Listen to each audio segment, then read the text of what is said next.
Welcome to Suman TV. ఇవాళ ఒక పాతకాలపు వంటకం చేసుకుందామండి. పాలకాయలు వినుంటారు, జిల్లేడికాయలు పాలకాయలు అవి చేసుకుంటాం కదా. ఈ పాలకాయల్ని బియ్య పిండితో చేస్తాం. అట్టే జబ్బు చేయదు, ఏమి ఇబ్బంది ఉండదు. హాయిగా సాయంకాలం పూట ఒక గుప్పెడు ప్లేట్లో పెట్టుకుంటే టకటకా వెళ్ళిపోతే పెద్ద క్యాలరీస్ ఏం రావు. ఆయిల్లో ఫ్రై చేసినా కూడా దీనివల్ల మనకి ఆరోగ్యం చెడిపోయేది ఉండదు. పిల్లలు మరి 4 కరకరలాడిచ్చినా ఏం ప్రాబ్లం ఉండదండి, పొట్ట చెడదు. బియ్య పిండి కావాలంతే మనకి.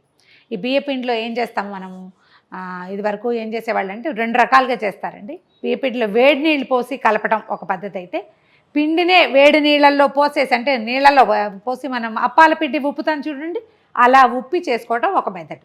మాలతి చంద్రు గారు అయితే ఉప్పి చేయండి, అదైతే చాలా బాగుంటుందని చెప్తారు. ఆవిడ పుస్తకాల్లో బాగా కనపడుతుంది.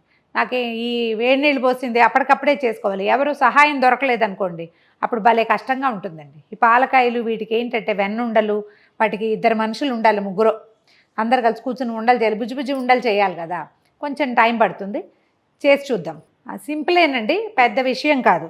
దీనికి మనం ఒక 1/4 కిలోనే తీసుకుంటున్నా. ఒక 1/2 కేజీ, 1 కేజీ పిండి చేస్తే మాత్రం మన ఇంట్లో 3 ఉండాలి. చిన్న చిన్న పిల్లలు ఉంటే చక్కగా పిల్లలకి ఉండలు చేయడం సరదాగా ఉంటుంది, వాళ్ళతో చేసేయచ్చు. ఈ బియ్యపిండి తీసుకుందాము. బియ్యపిండికి ఇది ఏంటంటే మన మరపిండేనండి, గిర్నీలో పోసిన పిండే. కొనుక్కొచ్చిన పిండి కాకుండా మనమే బియ్యం శుభ్రం కడిగి ఆరబోసేసి ఒకసారి కడిగి ఆరబోసుకొని గిర్నీలో పట్టించుకుంటే, ఎండలో పోసిన బియ్యాన్ని గిర్నీలో పట్టించేస్తే ఆ పిండి చాలా బాగుంటుంది. తడిపిండి కాదు, పొడి పిండి అన్నమాట. ఈ పిండికి ఏం చేద్దామంటే దీంట్లో జీలకర్ర వేసుకోవచ్చు, వాము వేసుకోవచ్చు, నువ్వులు వేసుకోవచ్చు, పంచకొళ్ళ కషాయంలాగా అన్నీ కూడా వేయచ్చు మన టేస్ట్ని అనుసరించి. పాలకాయల్ని తీగాను చేసుకోవచ్చు, కారంగాను చేసుకోవచ్చు అండి. కాయలు చేసి పెట్టేసుకుని దాన్ని బెల్లపాకంలో వేసుకోవచ్చు మనం వెన్నుండల్లాగా. అయితే నేను అట్లా చేయట్లేదు, బెల్లంలో వేయటం లేదు, వెన్నుండలు విడిగా చేసుకుందాం.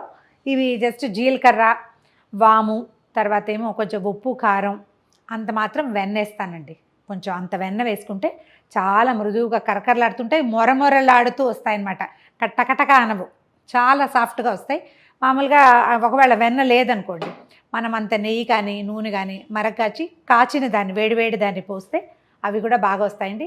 వెన్న ఉంటే వేసుకోండి, దీని రుచే వేరుగా ఉంటుంది. కారం వేస్తే మనము నూనెలో వేసినప్పుడు కారం విడిపోతుందండి, ఆసక్తి ఉంటే వేసుకోండి. నేను పెద్దగా ఇంట్రెస్టింగ్గా వేయను.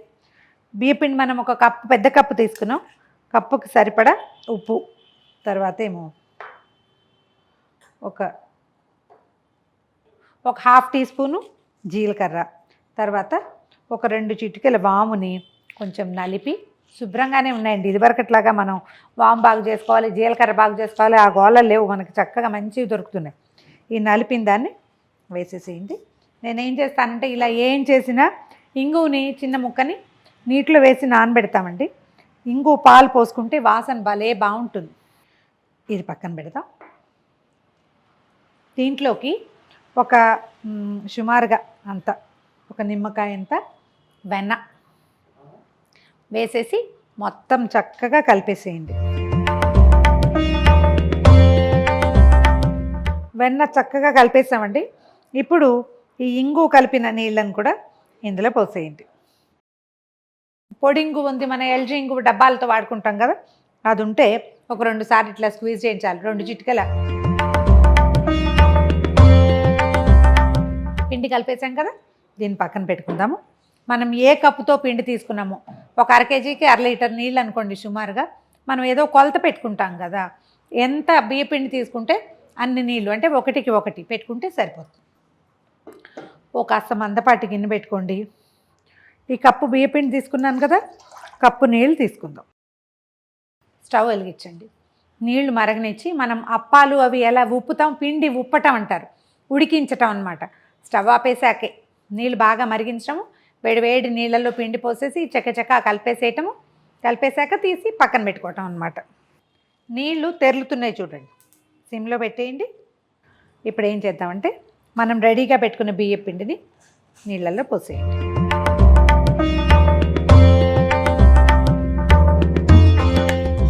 చక్కచక్క కలిపేయండి. ఇందులో ఆల్రెడీ మనం వెన్నేసాం కాబట్టి పెద్దగా ఉండకడుతుందన్న భయం లేదు.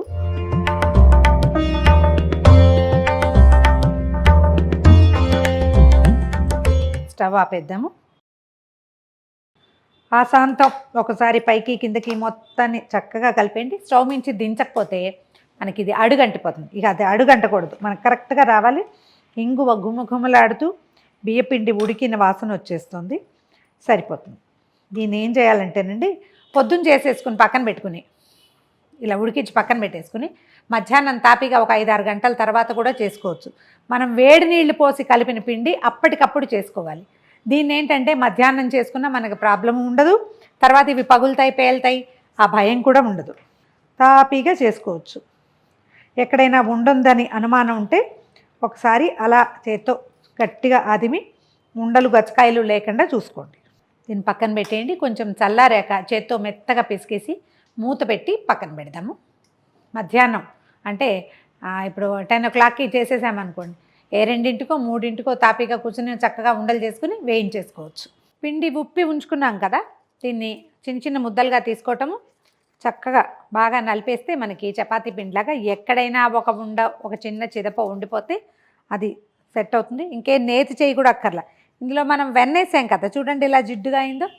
ఇలా చేయటం, చిన్న చిన్న ఉండలు తీసుకోవటం, ఒక చిన్న కుంకుడుకాయ గింజంతా ఉండ చేస్తే సరిపోతుంది. ఒక మాట అదిమి తర్వాత చేసామనుకోండి, చక్కగా లోపల పగుళ్ళు లేకుండా వచ్చేస్తుంది, క్రిస్ప్గా వేగుతాయి అన్నీ. ఇదిగో చూడండి, చాలా ఉండలు చేసి పెట్టుకున్నాము. నూనె కాగిందో లేదో చూద్దాం ఒకసారి. నూనె పెట్టేసుకోండి. కొంచెం వెడల్పాటిది, మనం వడలు అవి వేసే ఇలా గుంటగా ఉండేది కాకుండా వెడల్పాటిది పెట్టుకుంటే ఈవెన్గా ఒకేసారి వేగిపోతాయి. పోయి హైలో ఉంచి స్టవ్ బాగా వేడెక్కనివ్వండి. నూనె మరిగాక సిమ్లో పెట్టేసేయండి. నూనె కాగింది. మనం ఏంటంటే ఒకేసారి నూనెలో పెట్టి, మా వాళ్ళంతా నన్ను బెదిరిస్తున్నారు ఇవి పేలుతాయని. నాకైతే పేలిన దాఖలాలు ఎప్పుడూ లేవు. నేను మైదా పిండితో కూడా చేస్తూనే ఉన్నా. ఎందుకైనా మంచిది మీరు మొదటిసారి చేస్తే కనుక ఇవి నూనెలో వేసి ఒక్క అడుగు వెనక్కి ఉండండి. సిమ్లో పెట్టి నిదానంగా వేగనిస్తే లోపలికంటా వేగుతాయి, క్రిస్ప్గా అవుతాయి. కాస్త నూనె బుడగలు రావడం ఒక రవ్వ తగ్గాక ఓ మాట చిన్న గరిటెతోటి కాస్త దూరంగా మాత్రం ఉండండి, సేఫ్ సైడ్కి. చిన్నపిల్లలు ఉంటే వాళ్ళని దగ్గరికి రానివ్వకండి. కదిపితే అవి విడిపోతాయి, సాధారణంగా అతుక్కోవు, మనకి ఇబ్బంది ఏం లేదు.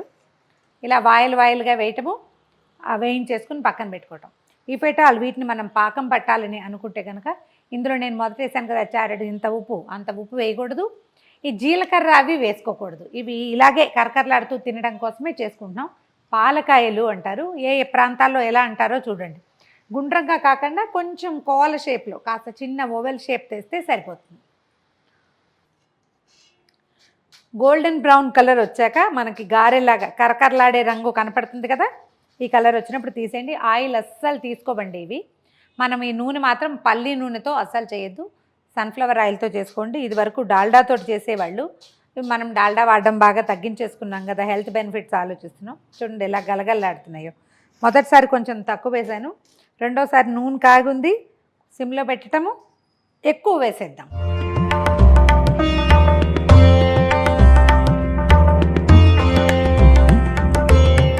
వీటిని ఏంటంటే గారెల్లాగా ముందుకి వెనక్కి తిప్పటం ఉండదు కదా, కొంచెం మధ్య మధ్యలో కదుపుతూ వేయిస్తే చక్కగా వేగిపోతాయి.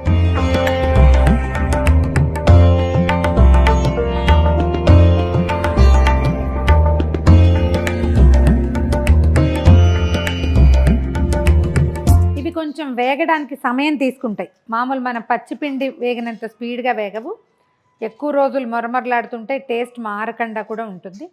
ట్రై చేసి చూడండి. ఉప్పు కారం కావాలనుకుంటే ఒక చిటికెడు కారం కూడా వేసుకోవచ్చు. నేను ఉప్పు జీలకర్ర వాము మాత్రమే వేసా కదా. ఒక 1/4 kg పిండి అంటే ఎంత, ఒక కప్పు పిండికి చూడండి ఎన్ని అయినాయో. ఇంకా ఓ గుప్పెడు మేమంతా కలిసి తినేసాం కూడా ఇందులో నుంచి. సో బౌల్ నిండా వచ్చేస్తాయి ఓ 1/4 kg చేస్తే. ఓ 1 kg పెట్టుకుంటే ముందు ఆ పని చేయడానికి ఎవరినైనా సహాయం తీసుకుని సరదాగా చేస్తామంటే ట్రై చేసి చూడండి.